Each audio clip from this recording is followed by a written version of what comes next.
Nigeria's tech sector holds immense potential for job creation and economic diversification, positioning the country as a key player in Africa's digital transformation journey.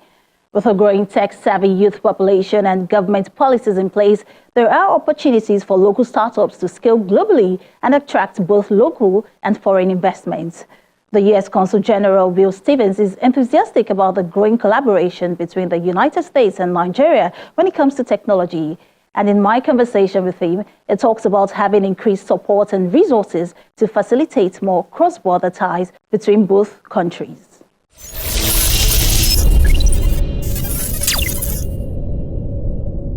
Will, you have an incredible enthusiasm for the U.S.-Nigeria collaboration in tech. And I say this because I've heard you speak at public events.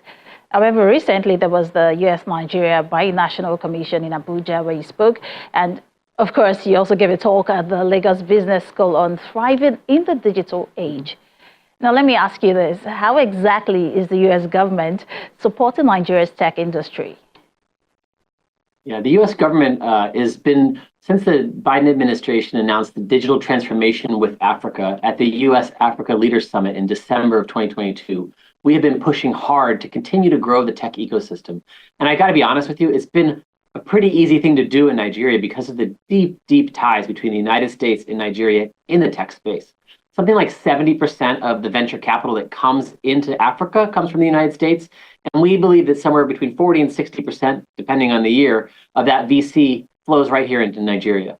So a lot of these Nigerian startups are connected in the US. They're getting US funding. They're putting their intellectual property rights in the US. Some of them are even incorporated in the United States. So the US has been supporting that. We've been driving to bring in more companies, to drive more kind of big company investments. And we're supporting sort of three pillars of the digital transformation with Africa. One, digital infrastructure, which is about the high-speed broadband and internet that's coming into Nigeria. And you saw just last month or a few months ago, Meta landing their undersea cables both in Lagos and Eket. So infrastructure, people, it's about coordinating the work of our private sector, the Nigerian government, Nigerian private sector, and the US government in supporting people. And then finally, it's about that enabling environment. And again, this is an area where Nigeria excels. It's about creating the laws and the rules and the regulations that make it easier to do business in the tech space. And we've seen that come about in the consultative manner in which Nigeria brought forth the Startup Act and in the Data Privacy Act. And it's something to be commended and something we want to see going forward. Well, we're going to focus more right now on collaboration, right? And there's been some level of support coming from the United States in terms of investments, right? But having highlighted that, how can Nigerian tech startups continue to team up with their counterparts in the US? Yeah. So one of the great things that we try to do is foster that kind of interconnectivity. And what we've done is with the American Business Council, which is sort of the US Chamber of Commerce here in Nigeria, we created an auxiliary program for tech startups. So those new startups that are maybe already incorporated in the US and are looking for funding, we've created a program for them to be able to join the ABC and participate alongside companies like Microsoft and Google, Meta, ExxonMobil, Chevron, and the big players in the US investment here in Nigeria, so that those younger tech startups are able to achieve and receive the same benefits that large-scale companies do on behalf of the U.S. government, but also as they advocate with the Nigerian government. So we think that's a great way for those companies that already exist to connect. But then we're also supporting new companies. Just in about a month, I'll be leading a delegation of Nigerian companies to the United States to participate in a conference called Select Tech. And Select Tech is part of Select USA. It's how the U.S. government attempts to attract foreign direct investment into the United States. The great thing about Select Tech is that it allows these Nigerian tech companies to come and talk to states and local governments in the United States all in one venue and learn about how they could set up storefront operations for their tech platforms in the US. So the development, the coding, the hard work is happening here, but they're able to access those US markets. And the United States is the largest market in the world. So we hope that will be helpful to the tech ecosystem here in Nigeria. Yeah, certainly such networking and collaborative efforts are quite helpful. But on the government side, how is tech strengthening economic ties between both countries? I mean, what do you hope to see in the future, in terms of collaboration? Yeah, so going back to the Binational Commission, this is something that the United States does with our key partners around the globe. And it's important. Nigeria is a big partner in Africa, but they're a global partner for the United States. They're a country that we work with on global issues, from standing strong on democracy. Nigeria and the United States are the two largest presidential democracies in the world, and we stand strong together on democracy, to helping frame the AI kind of framework moving forward with the United Nations.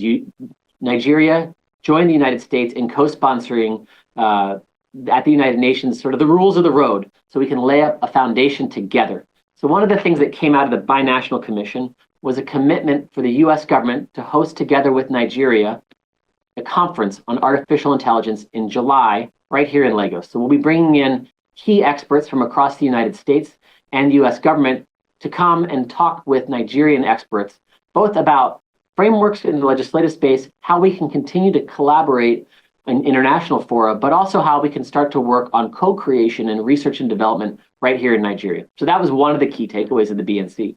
Another is that we promised to host a conference on technology and the digital age with the Nigerian government, similar to how we were so graciously hosted here in Abuja, in Washington, D.C. in October. So a very high-level delegation of Nigerian officials to come and meet with our officials who work in the tech space, as well as key leaders from the tech industry in the United States, to talk about the operating environment in Nigeria and what we can do to drive more investment. So it's something that we're continued to commit up to, and we're going to continue to work on. But look forward to the AI conference in July. I'm really excited. Well, I certainly, look forward to it. But it's interesting that you spoke about investments. Now, funding has always been a major challenge startups in Africa face when building. I mean, when you speak to startup founders and you ask them about their challenges, the first one they mention is, funding. So tell me, how can governments and businesses attract more investment into Africa's digital economy, especially around infrastructure? Yeah, we've certainly seen that digital divide, in particular affecting and impacting women. And so we have a series of programs where we're trying to incentivize and catalyze funding to drive to women, helping women to get the training they need so the female founders are able to access capital. That's one area of that. But secondly, the U.S. has an organization called the Development Finance Corporation, DFC. It's our international financing institution. And we have set up several programs right here in Nigeria to make it easier for small and medium enterprises to get funding. So it's not the venture capital, private equity funding. This is loans, loan guarantees, and a little bit of equity sometimes from a small and medium enterprise space. So anywhere from $10,000 to $10 million. And we're working through Nigerian banks to give those loans out. So we've given sort of guarantees, mechanisms to the Nigerian banks, upwards of $500 million of funding to allow them to find partners here in Nigeria, because they know the market better than we do, of course, and support them. Tech, health tech, ag tech, and female founders. These are all areas where we're keenly focused. So that's one area. And then, as I mentioned, we're trying to help our companies. So those companies that are incorporated in the US, we consider them American companies. And I always say, thank you. Thank you for paying my salary, right? Because you're incorporated in the US, you're paying US taxes, which means I need to be working on your behalf. And so we're trying to help them by expediting visa appointments for those who are headed out to the US to do fundraising. And we've seen several successful rounds for early stage fundraising among the Nigerian startup ecosystem. And truthfully, I'm a huge believer that success begets success. So when you see successful exits, when you see companies that are doing incredible things, and you see it all the time in Nigeria, it leads to more success. People look over the fence and say, wow, how did Flutterwave do it? How did Andela do it? These are incredible companies. I want to learn more about it. And it's not just in tech. You see it in the creative space as well. We are going to bring in some folks from Kupanda, which is the venture capital firm that was invested in Maven. And Maven just had an incredible exit. Kupanda exited, and Maven was acquired by Universal, which is a massive US brand. So we're going to bring those folks in to talk about that success. And that's, as far as I know, that's the biggest and most successful exit in the creative space. And it provides an incredible opportunity to highlight a success. And I guarantee it's going to breed more interest, because this is Nigeria's moment in the creative area. Will, I'm going to take it back a bit, right? Because I like the fact that you spoke about bridging the digital gender divide, because the gender gap in Nigeria's tech sector is still quite notable.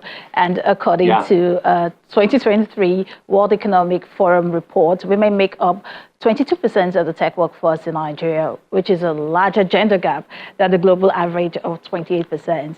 And women also own only about 30% of tech companies in Nigeria.